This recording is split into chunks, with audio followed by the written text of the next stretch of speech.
ଆଚ୍ଛା ଆଜି ରୁହ ଭାଇ ଆଜିକାଲି ଏ ପିଲାମାନେ ପୁରୁଣା ଆମର ଢଗ ଢଗ ଭୁଲି ଯାଉଛନ୍ତି ତାର ସେ କିଛି ଜାଣିପାରୁନା ତେଣୁ ଏ ପିଲାମାନଙ୍କୁ ଗୋଟେ କୋଶ୍ଚିନ୍ କଲ ଆଇଲେ ଆଇଲେ ଅବଧାନ ପଚାରିଲେ ମତେ 49ରୁ 300 ଗଲେ ଆଉ ରହିବ କେତେ? ପୁଅ ପିଲେ ଏଠିକି ଆସ ହଁ ଆମେ କଣ କହିପାରିବୁ? ହଁ କୋଶ୍ଚିନ୍ ଟା ସେ କଣ କଲେ ବୁଝିପାରିଲ ତମେ କଣ କୋଶ୍ଚିନ୍ କଲା ଆମେ ସେଟା ବୁଝିପାରୁନୁ। କୋଶ୍ଚିନ୍ ଟା କଣ କଲେ ଆଇଲେ ଅବଦାନ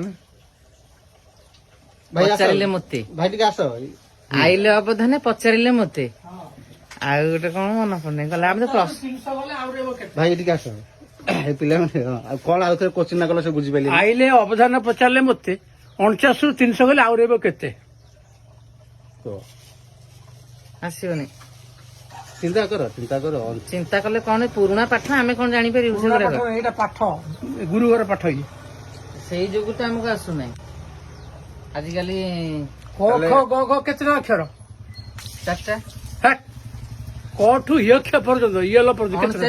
49ଟା 49ରୁ 300 ଗଲେ ମୁଦେଶ ତାଲବେଶ ଦନ୍ତେଶ 300 ଗଲେ ଆଉ ରହିବ କେତେ ହିସାବ କରିଦଉନୁ ମା ଆଜ୍ଞା ତୁ ଗୋଷ୍ଠୀ କି ପାଠ ପଢିଥିଲି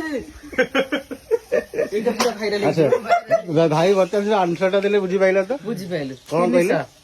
300 ମାନେ ଅ ଆ ହଉଛି 49ଟା ଅକ୍ଷର ତା ଦେହରୁ 300 ପଳେଇଲା ମାନେ ମୁଦ୍ନେଶ ଦନ୍ତେଶ ତାଲବେଶ 300 ପଳେଇଲା ଆଉ ରହିଲା କେତେ? ହଁ 49ରୁ 3 ଗଲେ 47 ଗଲା ସଇଲା 46 ନା 46 46 46। ଆଚ୍ଛା ହଉ ଆନ୍ସର ଟା